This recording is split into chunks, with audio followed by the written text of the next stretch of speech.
As members of the ABU, both Doordarshan and All India Radio have been actively associated with the ABU activities.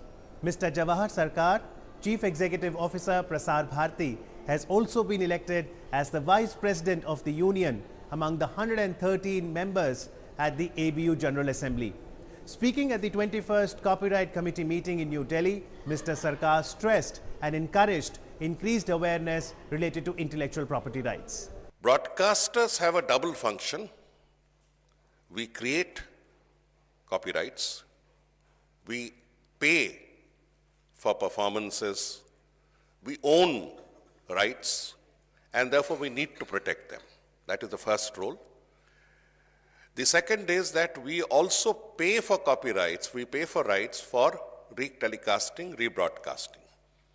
So there are two distinct issues involved. As you are aware, radio has a limitation of it's getting increasingly limited through FM circles. Each transmission is no more left to hundreds of kilometers of either shortwave or medium wave. So each transmission over radio is getting to be limited to the circle of 35 to say 60 kilometers. That's all. FM is rounding the world, and on the FM mode, you cannot reach beyond a particular point. Therefore, the supremacy of waves that the radio broadcasters once enjoyed, that once having broadcast it, it would reach hundreds and thousands of miles, does not exist with us. So how do we tackle this? I'm talking on behalf of the broadcasters. If some station brings out very superior quality products, superior broadcasts, and people all over the world, people all over the country would like to listen to it, we have only one alternative, and that is to go on the net. The net, as you know, is a universal sphere. The question that bogged Prasar Bharati for almost a decade plus is how frightening is a copyright law on the net. Therefore, the best of production of radio programs would be telecast within a small zone and left to peter out, depriving the rest of the world from the product that has been created with so much love and care because of the sheer fright of copyright. Now, as a broadcaster, my duty is to see that my broadcast reaches the end of the earth. And with internet services becoming so much popular, with music on the net, music on the waves, music on different platforms becoming so much popular, would be standing in one corner and depriving ourselves and the world of what we have produced?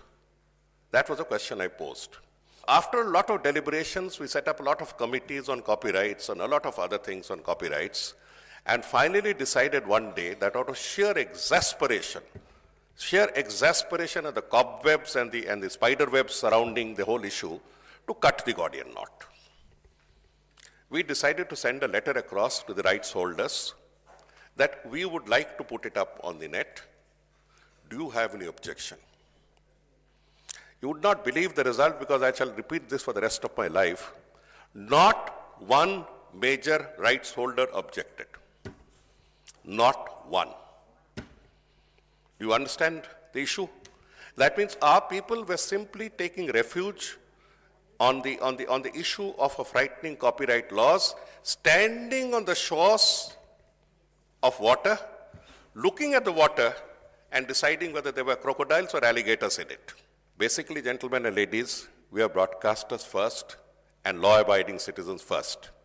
But let us not make one issue into such a problem that we cripple ourselves. This is called, I'm sure Chairman would agree, what we call paralysis by analysis. It's called paralysis by analysis. We paralyze ourselves on copyright. Now, having said that, I spoke to many rights holders. I spoke to some of the biggest rights holders in the world, and they said, look, brother, we really don't have any objection because our music reaches there. And we can always settle amounts for about 10 to 20 to 30% more on what we are paying them for broadcast on other than broadcast rights. Other than broadcast rights. So my humble submission is that these issues need to be taken, looked squarely into the eye by broadcasters, keeping in mind the need for probity, the need for respect of the law, and not stand paralyzed on the shores of a lake, wondering whether the water is cold or hot.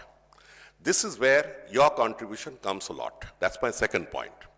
All the deliberations made in committees, all the advisories issued by ABU or WIPO remain confined to small circles. It is time to translate them into meaningful short messagings and pass them on to every person who prepares a program or transmits a program. I end up by saying that the two submissions that I made of communication and clarity of purpose